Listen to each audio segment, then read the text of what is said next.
Therefore, the great mythological story in Hinduism, where in Puranas these stories are given, so the average man may understand, but only the wise man understands the significance. Once upon a time there was a Rakshasa demon of the lowest type. What is the demon? We have already explained. Rakshasa. And he is called Bhasmasura. No, he's not a Rakshasa, he's Asura. Undivine, like you and I. Not to divine, but undivine. We want to become divine, but he doesn't know. He is tempted away to become bad. That Asura, he is called Bhasmasura. Bhasma means ashes. He worshipped Lord Shiva. And Lord Shiva is relatively easy to propitiate. He's a very kind guy. So he appeared. Yes, but devotee, what do you want? He said, don't run away, because so long I had to meditate upon to get you. Now don't immediately run away. Let me finish what I want. I want fire touch. What I call as fire touch. What do you mean fire touch? Whatever I touch must become ashes immediately. That's all. So that I can go on touching all my enemies? No. No defense. So that you invite the enemy, come, we are very friendly, we will somehow, hello.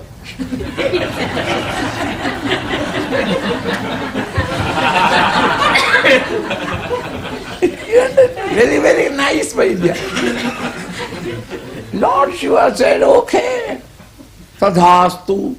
If that is your desire, fulfill. He said, now look, don't run away. Now in this vast jungle, there are only two people. I and you.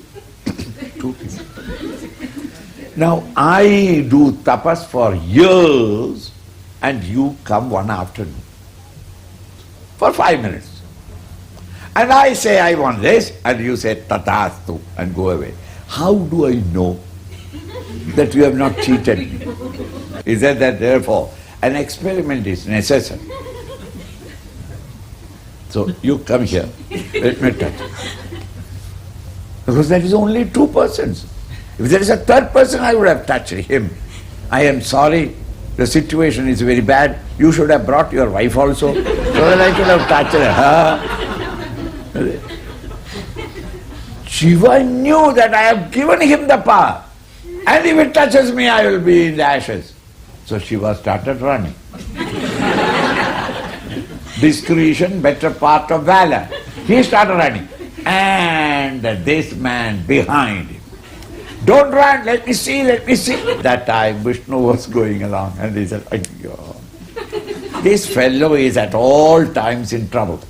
So he came down, and when Shiva has turned round the corner and the king is coming to this corner, he suddenly came in between in the form of an old Brahmin. And he stood. When the king came running, he stopped. Maharaj, you yourself running? Where is your army? Where are your officers? Where is your guards? What is it that, why should you run? You sit here in the order. They will do it, whatever what you want to do. Why are you running? I am your devotee. You see, I am going to kill Shiva. Ha ha! Ha ha! You old people are always like that. They can't hear, but they hear always ulta. Just the opposite. Shiva, you are afraid and running. We need not run. Over my dead body, Shiva will touch you. Shiva. So he had to tell him, I'm not a Buddha, he's an old man, that is not the way. You see, I did tapas and Shiva came and I asked this power and he said, okay, and I want to test it, and therefore he is running and I am running up. Lord Shiva, rascal, troubling you. not knowing that you are the king. I can't understand how foolish he is. So the king had to explain, look, don't stop me, because he is a very good runner and I am very tired. You understand? The more the time he will be better, he will reach the other end of the world. Now look, it is not like that. You see, I did tapas and Lord Shiva came and I asked him this power and Lord Shiva said, Tathastu, now I want to.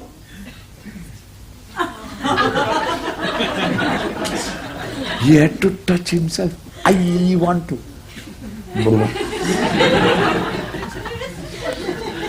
Vishnu smiled and got on to his Garuda and flew off. And told Shiva, now you can stop. He was panting, running for life. Now the point is, this Bhasmasura is your intellect, human intellect. Whenever the human intellect tries to understand anything in the world, you intellectually analyze it. Analyze means into its various constituent parts. Intellect can understand only plurality, never the integral oneness.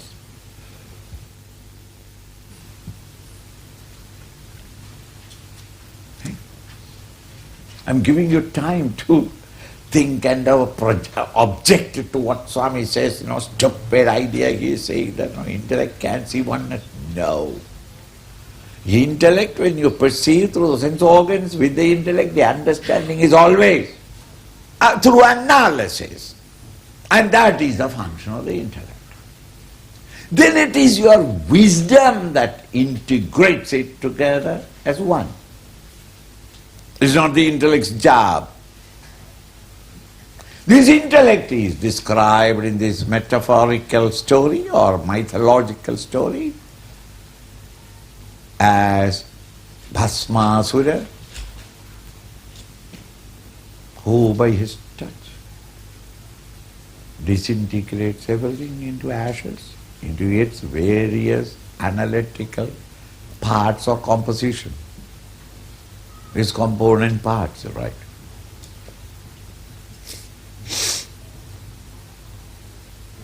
So the jnanam, that knowledge, wisdom, which when you recognize the oneness in the pluralistic phenomenal world, where even though the objects are different one from the other, at the intellectual level, they are all threaded together in one cord, as it were, that holding golden thread on which all the names and forms are strung together to become the garland of life.